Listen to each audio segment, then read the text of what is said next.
اگر رشتہ داریوں کا یہ حال کیا تو فرمایا کہ ایسے شخص کی بھی رمضان میں مغفرت نہیں ہوتی، بلکہ رمضان کے شب قدر میں بھی مغفرت نہیں ہوتی۔ اس لیے اس کی فکر کریں، ہر آدمی اپنے حال سے خوب واقف ہے۔ اس میں آپ کہو گے نا کہ یار ناک کٹے گی، موچ نیچے ہوگی اگر چلے گئے اور جا کے معافی مانگ لی۔ آپ یہ بتاؤ کہ اگر اللہ مغفرت فرما دے تو مغفرت چاہیے یا اپنی موچ بچانی ہے، اپنی ناک اونچی رکھنی ہے؟ یہ تو بہت سستا سودا ہے کہ ناک کٹ گئی، موچ نیچے ہو گئی، جا کے آپ نے معافی مانگ لی، اللہ اس کی بدولت رمضان میں ہماری مغفرت کر دے تو کوئی مہنگا سودا ہے؟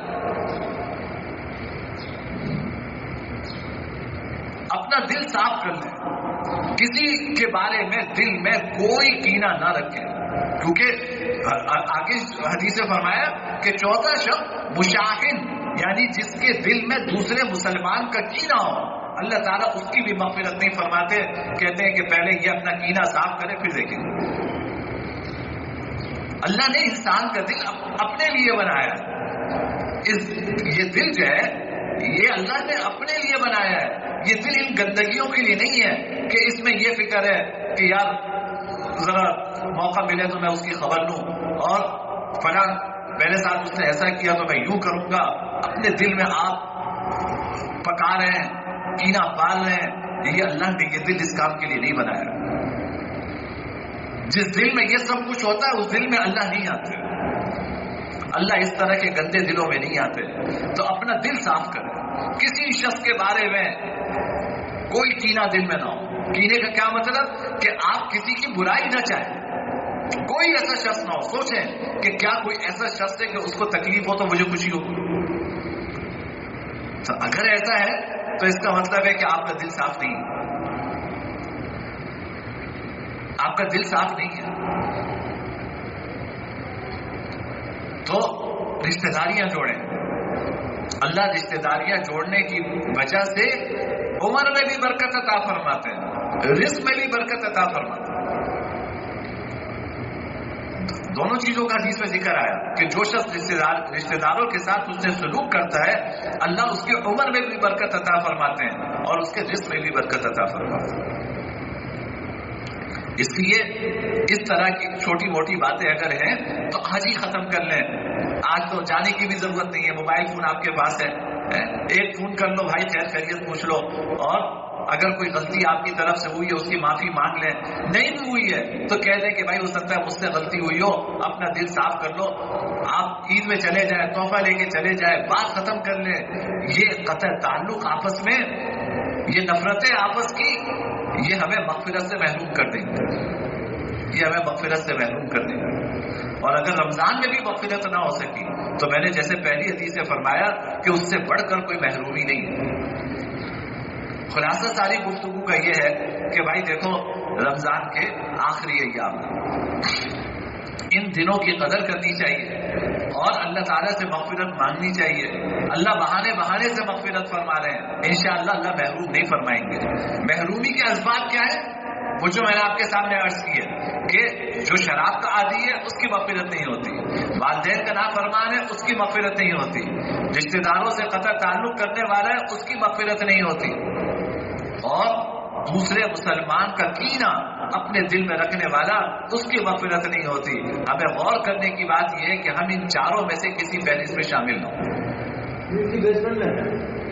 ان چار میں سے کسی فہرست میں شامل نہ ہوں تو انشاءاللہ یہ رکاوٹ ختم ہوگی۔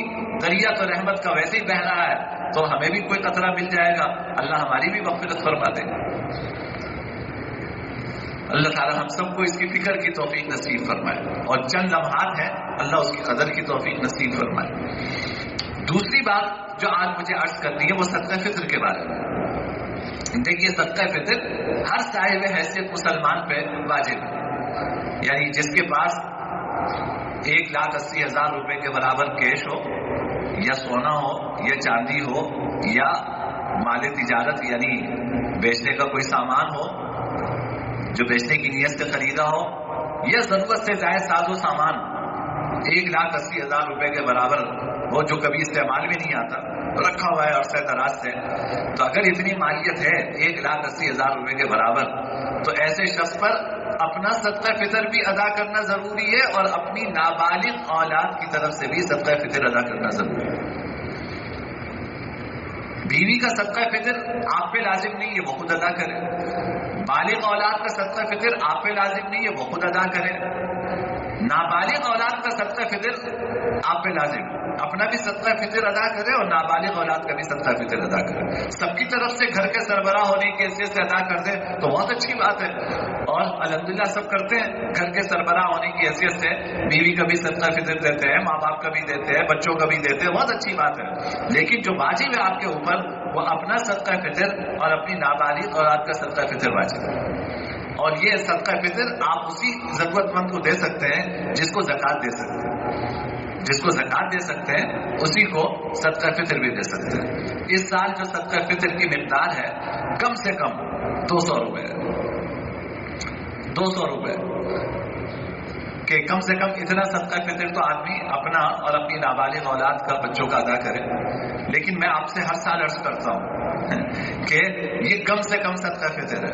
اصل آپ اس کے فلسفے کو دیکھیں نا، صدقہ فطر ہماری شریعت نے عیدگاہ جانے سے پہلے کیوں رکھا ہمارے اوپر؟ صدقہ فطر ہماری شریعت نے ہمارے اوپر اس لیے واجب کیا کہ دیکھو جو لوگ صاحب حیثیت نہیں ہیں، کم سے کم عید کے دن تم ان کے پاس اتنے پیسے ہونے چاہیے کہ وہ عید کی خوشی میں تمہارے ساتھ شریک ہو سکے.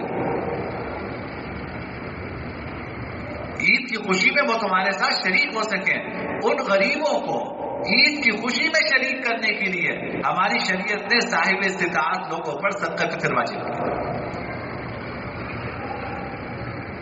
تو اب کم سے کم 200 روپے، لیکن زیادہ کی کوئی حد نہیں.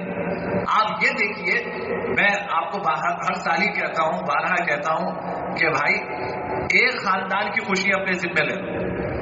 اللہ نے تمہیں صاحب حیثیت بنایا ہے، صاحب استطاعت بنایا ہے، تو ایک خاندان کو خوشی دے. جو مستحق ہے اس کی خوشی کا انتظام کر دو. تو حقیقی معنوں میں اس سے بڑھ کر آپ کا صدقہ فطر کوئی نہیں ہوگا. 200 روپے دے کر تو بس جان چھڑانے والی بات ہے کہ نہیں دیں گے، وہ بھی نہیں دیں گے تو گناہ گار ہوں گے. نہیں، یہ کم سے کم ہے. زیادہ سے زیادہ کوئی حد نہیں ہے. آپ زیادہ سے زیادہ ادا کیجئے صدقہ فطر، اور یہ اطمینان کیجئے کہ اللہ تعالیٰ آپ کو کسی خاندان کی خوشی کا ذریعہ بناتے ہیں. اور کم سے کم عید کے دن اس کو یہ پریشانی نہ ہو کہ میں کھاؤں گا کہاں سے، میرے بچے کھائیں گے کہاں سے. آپ کیا عید کے دن کسی کی دہاڑی لگتی ہے؟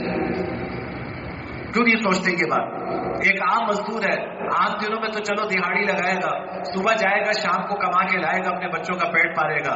عید کے دن کون سی دہاڑی لگی؟ عید کے 3 دنوں میں کہاں سے دہاڑی ملے گی اس کو؟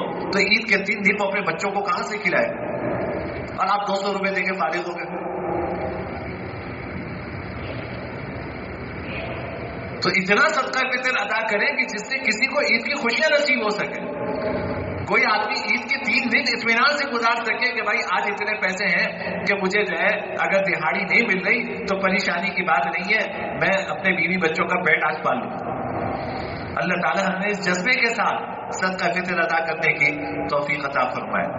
اور آخری اعلان عید کی نماز سے متعلق ہے کہ ہمارے ہاں عیدگاہ گراؤنڈ میں عید کی نماز 7:30 بجے ادا ہوگی اور وقت کی پابندی ہوتی ہے، تو اس کا خیال رکھیں آپ.